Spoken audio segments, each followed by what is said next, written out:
নমস্কাৰ বন্ধুসকল, স্বাগতম জনাইছোঁ আপোনালোকক মোৰ ইউটিউব চেনেললৈ। কথা হ'ল যে 8 পে কমিশ্যনৰ লৈ পেলাই যি ভিডিঅ' দি থকা হৈছে, কেইবাটাও দিয়া হৈছে ফিটমেণ্ট ফেক্টৰ লৈ পেলাই আপোনালোকৰ 8 পে কমিশ্যনৰ ওপৰত গভৰ্ণমেণ্টৰ কি হৈছে কি নাই হোৱা গোটেইখিনি। লগতে 8 পে কমিশ্যন আপোনালোকৰ যেতিয়া ইমপ্লিমেণ্ট হওঁতে আপোনালোকৰ কেনেকুৱা ধৰণৰ কি কি চেঞ্জেছ হ'ব পাৰে, চেলাৰী কেনেকুৱা ধৰণৰ বাঢ়িব পাৰে বা এডিশ্যনেলি ইনক্ৰিমেণ্ট আপোনালোকৰ কিমান হ'ব, মানে কিমান টকা বাঢ়িব। সো সেই বস্তুখিনি আপোনালোকক দেখাবলৈ চেষ্টা কৰিছোঁ। ইয়াৰ পূৰ্বৰ ভিডিঅ'টো, যদি পৰহিৰ ভিডিঅ'টো আপোনালোকে চাইছে, তাতে গ্ৰেড 3 আৰু গ্ৰেড 4ৰ ক্ষেত্ৰত দিয়া হৈছিলে। সেই তেনেকুৱা ধৰণৰ আপোনালোকৰ বাঢ়িব। খালি এই কেলকুলেশ্যনটো কৰোঁতে এটা বস্তু আপোনালোকে বুজিব লাগিব। মই প্ৰেজেণ্টটো আপোনালোকক দেখাইছোঁ আপ টু ধৰি লওক এতিয়া মে' হৈ আছে, চ' মে'লৈকে। চ' 8 পে কমিশ্যন আপোনালোকৰ যদি আমি ধৰোঁ যে 26ৰ পৰাও যদি ইমপ্লিমেণ্ট হয়, কেনেবাকৈ যদি হয়গৈ 1/1/26ৰ পৰা, তেতিয়ালৈকে আপোনালোকৰ আৰু 3টা দিয়ে তেতিয়ালৈকে লাগিব। চ' এই 3টা দিয়ে এডিশ্যনেলি কেলকুলেট কৰি পেলাই ধৰিব লাগিব। ত' এতিয়া কথা হৈছে যে যিখিনি গ্ৰেড 3 আৰু গ্ৰেড 4ৰ গৈছে, এই মানুহখিনি বাদ দি পেলাই আপোনালোকৰ আৰু যিখিনি পোষ্ট আছে, সেয়া গ্ৰেড 2 আৰু গ্ৰেড 1ৰ পোষ্ট, যিখিনি মেজৰ বহুখিনি ৰিক্ৰুটমেণ্ট হয় গ্ৰেড 1 আৰু গ্ৰেড 2ত। ত' APSC থ্ৰুদি আপোনালোকে দেখিছে গ্ৰেড 1ৰ বহুখিনি পোষ্ট আছে, ACSৰ পৰা লৈ পেলাই আপোনালোকৰ এছিষ্টেণ্ট মেনেজাৰ ইণ্ডাষ্ট্ৰীলৈকে। ঠিক সেইদৰে আপোনালোকৰ গ্ৰেড 2ত বহুখিনি পোষ্ট আছে, ছাব ৰেজিষ্ট্ৰাৰ হ'ব পাৰে, এছিষ্টেণ্ট অডিট অফিচাৰ হ'ব পাৰে, এছিষ্টেণ্ট একাউণ্টছ অফিচাৰ হ'ব পাৰে, তেনেকুৱা ধৰণৰ বহুখিনি পোষ্ট আছে। চ' এই পোষ্টখিনিৰ ক্ষেত্ৰত কেনেকুৱা ধৰণে বাঢ়িব বা ইয়াৰ পূৰ্বৰ যিটো 6 পে কমিশ্যন আছিলে, 6 পেৰ পৰা 7 পেলৈ আহোঁতে কিমান ইনক্ৰিজ হৈছিলে, সেই গোটেইখিনি বস্তু দেখুৱাম। চ' ভালদৰে চাই ল'ব, আৰু যদি ইনফৰ্মেটিভ পাই আপোনালোকে শ্বেয়াৰ কৰিব পাৰে, কাৰণ আপোনালোকৰ মাজৰে বহুতে গ্ৰেড 2 গ্ৰেড 1ৰ চাকৰি এনেকুৱা কৰি আছে। লগতে ইয়াৰ পূৰ্বৰ যিটো ভিডিঅ' গ্ৰেড 3 আৰু গ্ৰেড 4 আছিলে, সেইটোও আপোনালোকে দেখুৱাব পাৰে আপোনালোকৰ লগৰ যিসকলে কৰি আছে বা যিসকলে ইচ্ছুক এই নেক্সট ADRE হওক বা APSC হওক,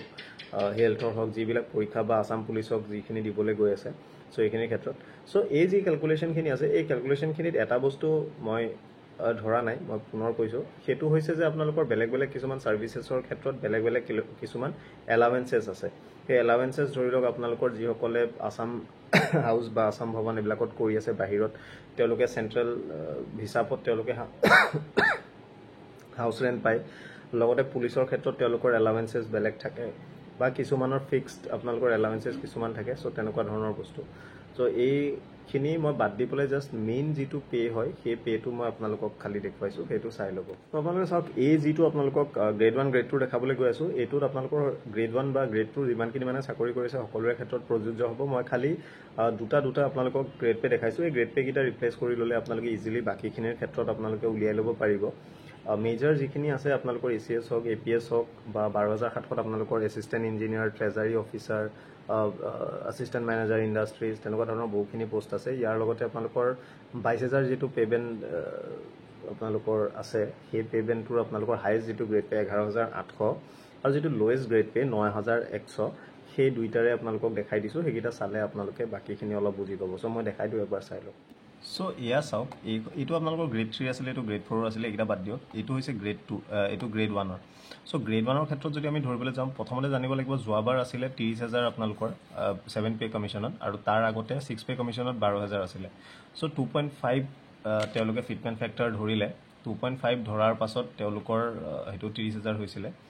চ' বাদ বাকী এতিয়া বৰ্তমান যদি আমি ধৰোঁ যে 8 পে কমিশ্যনৰ ক্ষেত্ৰত 2 আহিব ফিটমেণ্ট ফেক্টৰ যদি 2ও হয়, তেতিয়া আপোনালোকৰ কি হ'ব, ছাপ'জ 30,000 ইনটু যদি 2 ধৰোঁ, এইটো নহয় বাৰু, অকণমান কম হ'ব পাৰে। মানে অন্যান্য যিকেইটা বাঢ়িব তাতকৈ যিটো হায়েষ্ট পে' স্কেল হয়, এইটো পে' স্কেলত অকণমান কম বাঢ়ে। যোৱাবাৰো আমি দেখিলোঁ কিছুমান 2.75, কিছুমান 2.65, এইটো 2.5 আহিছিলে। চ' বাৰু যি কি নহওক, মই এটা এনেই জাষ্ট এটা ফেক্টৰ মই ধৰি লৈছোঁ, মানে এভাৰেজ হিচাপে। চ' 2কে যদি হয়, তেতিয়া 30,000ৰ যিটো মিনিমাম যিটো পে'মেণ্টৰ স্কেল হয়, সেইটো আপোনালোকৰ 60,000 হ'ব। আৰু গ্ৰেড পে' 13,300 যিটো ACS হওক, APS হওক, আমাৰ সেইখিনি, সেইটো যদি আমি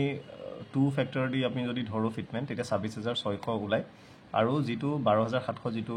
এছিষ্টেণ্ট ইঞ্জিনিয়াৰ হওক, ট্ৰেজাৰী অফিচাৰ হওক, তেনেকুৱা ধৰণৰ যিখিনি পোষ্ট আছে, সেইখিনিৰ ক্ষেত্ৰত এইটো, বা আৰ্বান এডমিনিষ্ট্ৰেটিভ যি অফিচাৰ আছে, চ' এক্সিকিউটিভ অফিচাৰ, সেইসকলৰ ক্ষেত্ৰত এইটো 12,700টো আপোনালোকৰ 25,400 ওলাইগৈ। চ' এতিয়া কথা হ'ল যে প্ৰথম যিটো বৰ্তমান সময়ত যিটো ষ্টাৰ্টিং পে' চলি আছে, গ্ৰেড 1 অফিচাৰ হিচাপে জইন কৰি 13,300 গ্ৰেড পে'ৰ, ACS হওক বা APS হওক, 43,300 আপোনালোকে পায় ওকে অৰ্থাৎ মানে 30,000 স্কেল প্লাছ 13,300 43,300 যদি এই ফিটমেণ্ট ফেক্টৰটো যদি লাগে তেতিয়া আপোনালোকৰ কি হ'ব ষ্টাৰ্টিং এই 60,000 মানে 2 দি ধৰি ল'লোঁ 60,000 প্লাছ 26,600 ষ্টাৰ্টিং আপোনালোকৰ বেছিক হ'ব 86,600 ওকে 86,600 কিন্তু এইটো যেতিয়া হ'ব তেতিয়া আপোনালোকে মনত ৰাখিব লাগিব আপোনালোকৰ DA 0% হৈ যাব অৰ্থাৎ নতুন পে কমিশ্যন যেতিয়া ইমপ্লিমেণ্ট হয় তাৰপিছৰ পৰা আপোনালোকৰ DA-টো ৰিছেট হৈ 0 হৈ যাব চ' আপোনালোকৰ ইনক্ৰিজ একচুৱেলি কিমান হ'ব চ' 86,600 যদি এইটো নতুন পে কমিশ্যনত লাগে চ' বৰ্তমান সময়ৰ যিটো আপোনালোকৰ বেছিক হৈ আছে ধৰি লওক 43,300 লগতে DA-টো এইটো প্ৰেজেণ্ট DA এইটো চলি আছে 50%ত ওকে 21,650 কিন্তু যদি মই ধৰোঁ যে 2026 চনৰ পৰা পে লাগিব তেতিয়ালৈকে ধৰি লওক আৰু 3টা DA পাব ধৰি লওক জুলাইৰ পালে বা নেক্সট জানুৱাৰী নেক্সট জুলাই চ' 3টা DA মই ধৰিলোঁ যে 4K দিলে যেনিবা 12% হ'ল তেতিয়া আপোনালোকৰ DA কিমান হ'বগৈ অহা বছৰলৈ 25ৰ লাষ্টলৈ 26,846 টকা চ' আপোনালোকৰ এই বেছিক প্লাছ DA আপোনালোকৰ হ'ব 70,146 টকা আৰু মই ধৰি ল'লোঁ যে 1/1/26ৰ পৰা ধৰি লওক আপোনালোকৰ 8 পে কমিশ্যন লাগু হ'ল এইটো হোৱা পিছৰ কথা মই জাষ্ট এক্সাম্পল এটা দিছোঁ চ' তেতিয়া আপোনালোকৰ গ্ৰছ ইনক্ৰিমেণ্ট আপোনালোকৰ কিমান হ'ব নতুন পে কমিশ্যন পে স্কেললৈ মাইগ্ৰেট হ'লে 70,146 টকা আপোনালোকৰ এইটো ধৰি হৈ আছে কিন্তু সেইটো এটা কথা যে ইয়াত আৰু এটা ইনক্ৰিমেণ্ট আপোনালোকৰ লাগিব অহা বছৰলৈ কিন্তু মই এনেই এটা এভাৰেজ মই দেখাই আছোঁ তেতিয়া আপোনালোকৰ নতুন বেছিক যেতিয়া এইটো হ'ব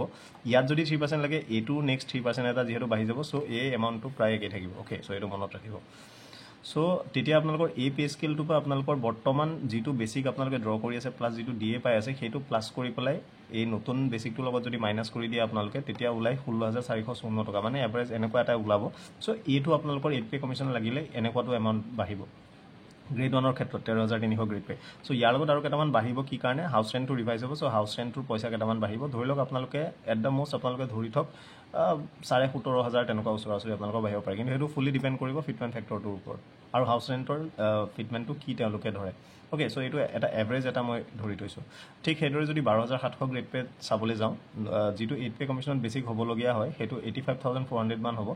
বৰ্তমান সেইটো 42,700 হয় ষ্টাৰ্টিং এই দুটা মিলাই যদি অহা বছৰৰ DA আমি ধৰোঁ 26,474 টকামান হ'বগৈ লাগে যদি 12% আৰু আহে তো এই বেছিক আৰু DA-টো প্লাছ কৰি 69,174 হয় আৰু যিটো 8 পে কমিশ্যনৰ নতুন হ'বলগীয়া বেছিক হয় সেইটোৰ পৰা যদি মাইনাছ কৰোঁ 16,226 টকা এৰাউণ্ড ধৰি লওক 17,000 17,500 তেনেকুৱা আপোনালোকৰ বাঢ়িবগৈ লাগে HRA মিলাই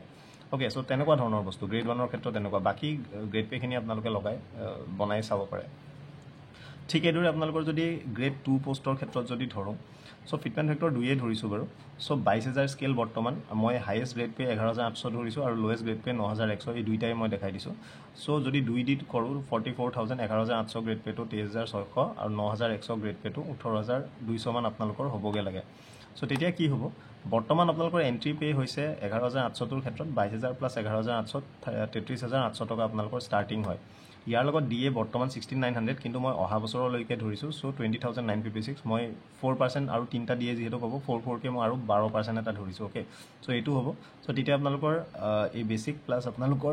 DA-টো মিলালে 54,756 হয় আৰু যদি 8 পে কমিশ্যনলৈ মাইগ্ৰেট কৰিলে আপোনালোকৰ ষ্টাৰ্টিং যদি এইটো আহে তেতিয়া 12,844 টকা আপোনালোকৰ ডিফাৰেঞ্চ ওলায় অৰ্থাৎ পে স্কেলত যেতিয়া জাম্প কৰিব অ'কে চ' ইয়াৰ লগত বাঢ়িব কেইটকামান সেইটো হাউচ ৰেণ্টটো ডিপেণ্ড কৰিব যে কিমান ফেক্টৰ যোৱাবাৰ 1.2 ফেক্টৰ কৰিছিলে এইবাৰ যিমানটোৱে হয়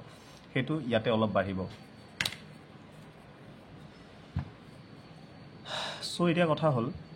দ্বিতীয়তে আপোনালোকৰ যিটো 9,100 গ্ৰেড পে হয় 9,100 গ্ৰেড পেটো 18,200 হ'ব লাগে যদি 8 পে কমিশ্যনত সঠিককৈ এনেধৰণে কৰে চ' তেতিয়া আপোনালোকৰ ষ্টাৰ্টিং বেছিক হ'ব 62,200 অৰ্থাৎ 44,000 প্লাছ এইটো তেতিয়া এইটো হ'ব বৰ্তমান সেইটো ষ্টাৰ্টিং সোমালে কিমান হয় 31,100 টকা চ' বৰ্তমানৰ DA এইটো হৈ আছে কিন্তু আমি ধৰিম অহা বছৰৰ DA-টো আৰু এডিশ্যনেলি ধৰি লৈ পেলাই তেতিয়া এইটো হয় আৰু বেছিক প্লাছ DA-টো হয় আপোনাৰ 50,382 এইটো এটা এভাৰেজ এটা অ'কে চ' এইটোৰ পৰা আমি যেতিয়া মাইগ্ৰেট হ'ব 8 পে কমিশ্যনলৈ এইটো আপোনালোকৰ বেছিক হ'ব DA 0% হৈ যাব চ' DA-টো নাথাকে চ' বৰ্তমান এইবাৰৰ 7 পে কমিশ্যনৰ বেছিক প্লাছ DA-টো মিলাই কিমান হৈছে এইটো চ' অহা বছৰ 8 পে কমিশ্যন মাইগ্ৰেট হ'লে বেছিক কিমান হ'ব এইটো চ' এইটোৰ পৰা এইটো আমি মাইনাছ কৰিলে 11,818 টকামান ওলায় তাৰ লগত হাউচ ৰেণ্ট কেইটকামান প্লাছ হ'ব সেইটোৱে আপোনালোকৰ ইনক্ৰিজ 8 পে কমিশ্যনত চ' বহুতে ভাবি আছে যে বহুত বেছি টকা বাঢ়ি যাব কিবা বাঢ়ি যাব তেনেকুৱা ধৰণৰ নহয় এই এনেকুৱা এভাৰেজ পইচা এটা আপোনালোকৰ বাঢ়িব 10,000 12,000 15,000 18,000 বা গ্ৰেড 3ৰ ক্ষেত্ৰত ধৰি লওক 10,000 11,000 গ্ৰেড 4ৰ ক্ষেত্ৰত 7,000 8,000 তেনেকুৱা ধৰণৰ আপোনালোকৰ 9,000 তেনেকুৱা ধৰণৰ পইচা বাঢ়িব ইমান বৰ বেছি পইচাও নাবাঢ়ে যে পে কমিশ্যন মাইগ্ৰেট হ'লে বহুত বেছি বাঢ়ি যাব তেনেকুৱা ধৰণৰ নহয় এইটো কথা বেলেগ যদি আপোনালোকৰ মানে পে কমিশ্যন লাগোতে যদি আপোনালোকৰ গ্ৰেড বেলেগ হৈ যায় বা দিয়ে স্লেবটো যদি বেলেগ কৰি দিয়ে বা পে স্কেল যদি আপোনালোকৰ বেলেগ কৰি দিয়ে তেতিয়া সেই বস্তুবিলাক বেলেগ হয় আদাৰ দেন ডেট আপোনালোকৰ ইমান পইচা আপোনালোকৰ নাবাঢ়ে কিন্তু সেইটো মনত ৰাখিব চ' এনেকুৱা ধৰণৰ বস্তু হাউচ ৰেণ্টটো বৰ্তমান 10%, 8%, 7%, সেইটো উই গেছ 1.6 মান যদি ফেক্টৰ কৰে দেন ভাল হয় চ' এইটো বাঢ়িলে ভাল হ'ব নহ'লে যোৱাবাৰটো 1.2 কৰিছিলে বহুত কম হৈ গৈছিলে চ' হাউচ ৰেণ্টটো একচুৱেলি বহুত কম হয় চ' এইটোৱে আপোনালোকৰ মোটামুটি আপোনালোকৰ ফিগাৰ এইটোৱে ইয়াৰ পৰা অলপ ইফাল সিফাল হ'ব ফিটমেণ্ট ফেক্টৰটো অলপ ইমানেও ওচৰতে থাকিব ডিএটো অহা বছৰলৈকে ইমানখিনি হ'ব চ' এতিয়া বহুতে ক'ব পাৰে অহা বছৰ ডিএ ধৰিলে এই বছৰৰ বেছিক ধৰিছে চ' চাওক কথাটো একেই হয় এই ফিগাৰটো একেই থাকিব এইটো যদি আমি অহা বছৰলৈ এটা 3% ইনক্ৰিমেণ্ট ধৰোঁ তেতিয়া অহা বছৰলৈ এই বস্তুটোতো আমি এটা 3% ইনক্ৰিমেণ্ট ধৰিব লাগিব যিহেতু আপোনাৰ এইটোত যিমান ইনক্ৰিমেণ্ট লাগে সেই কৰস্পণ্ডিং টেবুলত আপোনাৰ এই বেছিকটো ফিক্স কৰা হ'ব সেই ইনক্ৰিমেণ্ট লগাই অ'কে চ' এই বস্তুটো নাপাহৰিব চ' ইমানেই এইটো গ্ৰেড 1 আৰু গ্ৰেড 2ৰ ক্ষেত্ৰত মই আপোনালোকক ডিটেইলকৈ বস্তুটো দেখাই দিছোঁ চ' দেখিলে আপোনালোকে গ্ৰেড 1 আৰু গ্ৰেড 2 অফিচাৰৰ ক্ষেত্ৰতো ঠিক এইদৰে আপোনালোকে ফিক্সেশ্যন কৰি পেলাই উলিয়াব পাৰিব যে কেনেকুৱা ধৰণৰ ইনক্ৰিমেণ্ট হ'ব চ' মানুহে ভাবে বৰ বেছি ইনক্ৰিজ হয় চেলাৰী তেনেকুৱা ধৰণৰ কথা নহয় পে কমিশ্যন লাগিলেও ইমান বেছি ইনক্ৰিজ নহয় হ'ব যিসকল আপোনালোকৰ এছিষ্টেণ্ট প্ৰফেচাৰ আছে তেনেকুৱা ধৰণৰ যিখিনি চেণ্ট্ৰেলৰ পে যিসকলৰ আছে চেণ্ট্ৰেলৰ মানুহখিনি যথেষ্টখিনি বাঢ়িব এছিষ্টেণ্ট প্ৰফেচাৰৰ ক্ষেত্ৰততো আপোনাৰ এৰাউণ্ড তেওঁলোকৰ ষ্টাৰ্টিং পে 1,20,000 ওচৰা-ওচৰি তেওঁলোকৰ ষ্টাৰ্টিং পে হ'ব বৰ্তমান সময়ত আপোনালোকে জানে 97,000 তেনেকুৱা কিবা পায় ষ্টাৰ্টিং চেলাৰী কিন্তু 8 পে কমিশ্যন লাগিলে তেওঁলোকৰ 120 ওচৰা-ওচৰি তেওঁলোকৰ ষ্টাৰ্টিং চেলাৰী হৈ যাব চ' এনেকুৱা ধৰণৰ স্কেলবিলাকত বহুত বেছি লাভ হয় কিন্তু যিমানে স্কেলটো তললৈ হয় সিমানে যিটো লাভ হয় সেই বস্তুটো কম হৈ যায় বা আপোনালোকৰ লেন্থ অফ ছাৰ্ভিচ কিমান ইনক্ৰিমেণ্ট আপোনালোকৰ বৰ্তমানলৈকে লাগিছে সেইটোৰ ওপৰত ডিপেণ্ড কৰি আপোনালোকৰ যিটো ইনক্ৰিজ মানে লাভ সেই বস্তুটো বাঢ়ি যায়গৈ চ' এইদৰেই হয় কেলকুলেশ্যনবিলাক আশা কৰিছোঁ আমি সোনকালে কিবা নহয় কিবা এটা আহিব চেণ্ট্ৰেল গভৰ্ণমেণ্টে এতিয়ালৈকেও দিয়া নাই যিবিলাক কমিউনিকেশ্যন দি থকা হৈছে তেওঁলোকে ডিপাৰ্টমেণ্ট অফ এক্সপেণ্ডিচাৰ ফালৰ পৰা এতিয়ালৈকে একো জনোৱা নাই আশা কৰিছোঁ সোনকালে তেওঁলোকে কমিটিখন যদি ফৰ্ম কৰি দিয়ে যিবিলাক আঁসোৱা আছে ডিপাৰ্টমেণ্টবিলাকৰ সেইখিনি ঠিক ঠাক কৰিবলৈ সুবিধা পোৱা যাব কাৰণ বহু ডিপাৰ্টমেণ্টৰ বহু আঁসোৱা আছে তেওঁলোকৰ পে বেণ্ডবিলাক মানে বেলেগ হৈ আছে তেওঁলোকৰ কামৰ হিচাপত বা গ্ৰেড পে'বিলাক বেলেগ হৈ আছে কামৰ হিচাপত বা গ্ৰেড পে'বিলাক আনইকুৱেল হৈ আছে ছেইম লেভেল অফ ৱৰ্কৰ কাৰণে তেওঁলোকৰ গ্ৰেড পে'বিলাক বেলেগ হৈ আছে মই ইয়াৰ পূৰ্বৰ ভিডিঅ'টো মই কৈছোঁ যে কিছুমান জুনিয়ৰ এছিষ্টেণ্ট 5,600 পায় কিছুমানে 6,200 পায় এছিষ্টেণ্ট একাউণ্টছ অফিচাৰ আজি 9,100 পায় অডিট অফিচাৰ 9,400 পায় তাৰপিছত আপোনালোকৰ জুনিয়ৰ ইঞ্জিনিয়াৰখিনি 8,700 ৰাখি থৈ দিছে তেওঁলোক পে'মেণ্টটো দিব লাগে তেনেকুৱা ধৰণৰ বহুখিনি প্ৰব্লেম আছে চ' এই বস্তুবিলাক অলপ ইকুৱেল কৰিবৰ কাৰণে পে কমিশ্যনখন অলপ সোনকালে গঠন কৰাটো দৰকাৰী যাতে তেওঁলোকে চালি জাৰি চাই পেলাই এই গোটেই